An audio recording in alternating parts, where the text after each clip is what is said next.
Okay, yeah, so here's the progressed Mercury conjuncting Jupiter in 2021. Oh, you're not seeing it, I'm sorry. Here we go. On this printer, it'll show it on here. Progressed Mercury conjunct Jupiter, February 2021.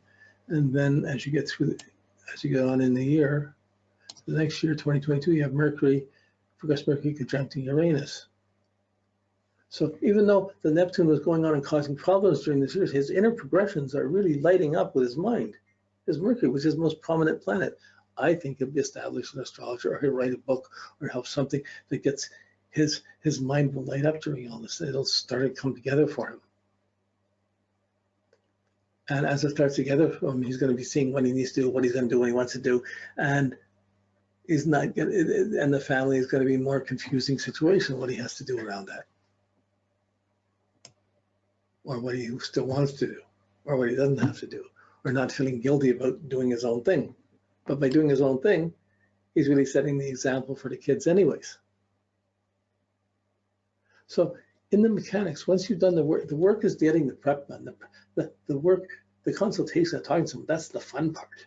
That's the real life part. The work is spending the hours before to get the transit chart, get the Saturn graph done, get the 8-year graph done, work the progressions, get the progress sign, get the new moons and full moons, get those put in, and look to see what other, over 5 or 6 years, what are the main progressions coming, if there's any major progressions happening or coming up, progress to natal, progress to progress. You want to get the moon phase, the progressed moon phase to see what you're living through. So we had the progressed moon phase in our natal chart, which was, wow, I really like that. That's impressive. We can connect to that. You'll see these phases for the progressed moons really useful for understanding the progressions and how someone's progressions are linking up to themselves and where it worked within the transits. Now, what else have we got? I think I'm finished early for the first time in all of our classes. But I'm just going to think if there's a few other things to say, because I set you up to do the reports, and then once I started working with the reports to do the thing, I realized, oh, there's missing pieces in them. So the reports are still valuable to do. They're still useful, but you have to realize there's some weak blind spots. So if you're going to work with someone, it's important that you have to check the reports against the basic hardcore transit to natal, progress to natal aspects to see what's there. And like I said, on mine, I put all the standard aspects, but just so I can have it, so I can know it. But I rarely use them. I usually use the main things are the main things. So if you put it down just conjunctions, squares, oppositions, you cut out, the printout would be half the size. You know, it's only a page anyways, it would be half the size less to work with, but you'd see the main things. But this gives you, this is a 5-year process, 2018, 2020, and 2022. And there's only 5 or 6 things going on. It's not, once you've got your Saturn anchored, you know how, if Saturn's anchored, you know that your Jupiter has to align to your Saturn. So Saturn's opposing your sign and you're depressed, and Jupiter's trying to understand another way. I don't want to get this hemmed in. I got to change this. You're having to bide your time. You're having to add some skills, do some things. So Jupiter's making him rethink what he wants to do, or how to do it differently, or how to change things inside the Saturn while he's biding his time. And the Mars has to be guided by the Jupiter to align with the Saturn to not try and push on too much either, or it's going to add more time demands. So if Jupiter's not working well, Mars gets in trouble. You know, but if Jupiter understands Saturn, then the magic can come of directing your Mars and great accomplishments can happen. Then even so, you're still going to run into Uranus, Neptune, Pluto, and these big, they may give you great extremes of highs, great highs or big sensual highs. So I did this, I'm going for this, I'm going for the dream, I'm accomplishing this, but there'll be an undertow comes after it. You build up the high, then there's a cost after. So you get the extreme, and then there's a lot, and then you come down from the extreme, you can't get back to it. It takes a little bit more time to adjust your life. So those extremes come up and they tend to warp or challenge the Saturn. They tend to, Uranus, Neptune tend to bypass Saturn. Of course, then it leaves a gap in Saturn, and then you lose some credibility, like leaving a job and then going back to a company a couple of years later, saying, can I pick up again? You're not going to pick up with this. So often you have to refix things. So usually you're best to keep the Saturn going consistent and make room for Uranus, Neptune, Pluto when they're coming. And that's part of the planning and things we would talk about. So that's the transits. By the time you get to progressions, you're watching the inner core development through. So you're seeing a certain message across a lifetime. And yeah, so there's a, like, you're seeing certain aspects, certain things be hanging on across life. I mean, he's got this big T square, Mercury, Moon, Uranus, Jupiter, you know, but really we're seeing the phases, we're seeing the sun, it's moving along, we see where it goes across lifetime, we see the houses, we see the angle it's going to go across. That's the main confidence is tied to that. Then we see the moons, the full moon, new moons coming in around it, the main mystical or completion points or enlightenment or awareness points across a lifetime, every 30 years. And of course, between those 30 years, it's one cycle of Saturn. Between new moon to new moon, new moon to new moon, or full moon to full moon. So depending when Saturn's on the midheaven, when his Saturn came up to the midheaven, he was having a progressed new moon. Okay, so till the next time Saturn hit the midheaven, he was having another progressed new moon. The next, like, he's set up to be around that vicinity within a year or so. So all the energies pile up around what am I going to achieve in the world. But they're not out, they're opposing where am I coming from, what am I doing, how do I fit into this outer demands on me.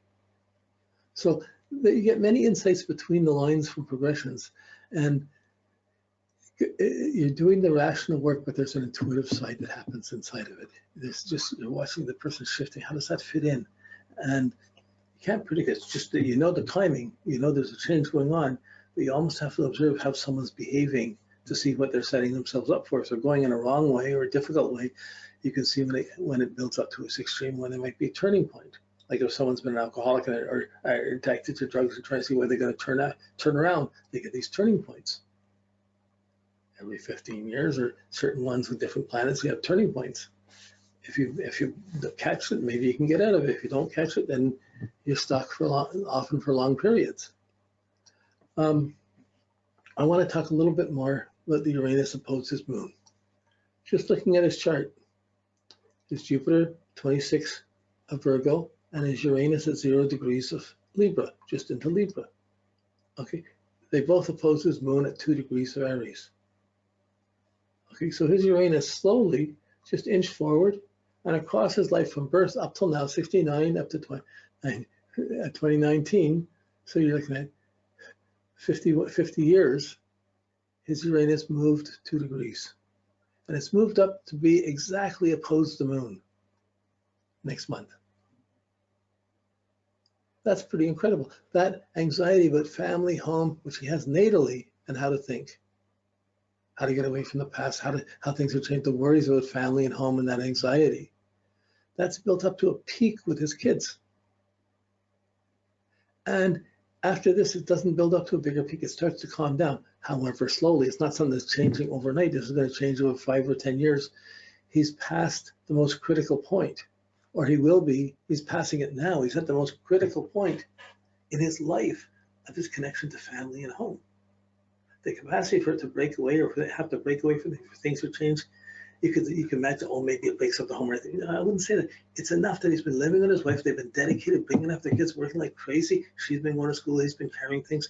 And suddenly the kids are growing up and you don't have to work like that. It's changing the nature of the home, which is going to change that moon's in the 11th house. It's going to change the nature of the relationship and give him a bit more freedom of what he has to do. So it's changing a whole a huge thing is changing. That's over a 40-year period, but it's critical to right now. But really, in his life, it's been critical his whole life, that moon Uranus. But it's just got tighter till now. And that's why with the progressed patterns, when they don't put the outer planets in, because they only move a little bit, it's not doing justice. You have to put them in, you have to watch them, because they do things. And they really present a clear picture when you see this building up. So this changing of his lifestyle, that's there. I think it's changing with the Neptune on his descendant. His wife expects certain things, and is planning, used to planning and going a certain way. The kids are growing up, and her logic of we want to do this, we want to do this, she's used to thinking like that. He may not want to do it if it's not for the kids. They may have different dreams of what they want to do. And it changes the personal sense of security and what's needed for it. So that's an inner current of something going on within the outer thing, and it's not his move because Saturn's opposing the sun, Neptune's squaring things. I just get busy. But he's been working on studying astrology, studying some mystical things, adding some other things, and like there's a big contrast between the time he's been a father and what he's going to do with the last half of his life or the last part of his life. It's going to be different. That's a good thing. But you can see the picture of this, and you see the Jupiter Uranus, his understanding, his clarity, it's no longer opposed to family. His family is no longer opposed or disrupting it. And even though they always have play on his mind, it's completing the play. And just as the kids are at university, out of the house, and it's changing. You know, like it could be something as simple as, well, we're changing twin beds instead of one bed. Like, who knows? A lot of those things get worked out, but just something's changed. The kid's not being there is changing the whole demand and the needs, the moon, of the family and of the relationship and the purpose of the relationship. Oh my goodness. He's not going to see clearly for it's not his move for a while. He's just supposed to hold steady, but he's moving to change towards things. He's not going back. He's not going back up from this. So she may be used to him being a certain way for years and not be used to his shifting, or maybe confused by his shifting, or she may be going through changes around it. And so you can't tell. But it's hinting on the relationship because the moon's being hit, the Neptune's on the descendant, it's affecting pure Neptune squaring the midheaven, Saturn's opposing the sun from the fourth house, opposing the sun. But it's steadily going up to the fifth, sixth. It's time to get new skills and new things together over these 4 or 5 years of Saturn, so that by the time it's ascendant, he's got his own career, other people, and he's working in other ways and doing things he wants to be doing in his life. It's like he grew up too fast and hasn't had the chance to be the kid himself. So, okay, I think, am I done? Yes, I think I'm done. We've covered just everything I wanted to cover, and I wanted to go over these weak spots. So each chart, even though we might use the reports, we're going to work off these charts the most. We're going to see what's going on with the progressed to natal, the transit to natal, with the printouts. Well, if we got the 8-year graphs and the Saturn graphs, we're going to work with those, go right through the transits, but then with the progressions, we're just getting used to what's there. So it's good to be talking about things.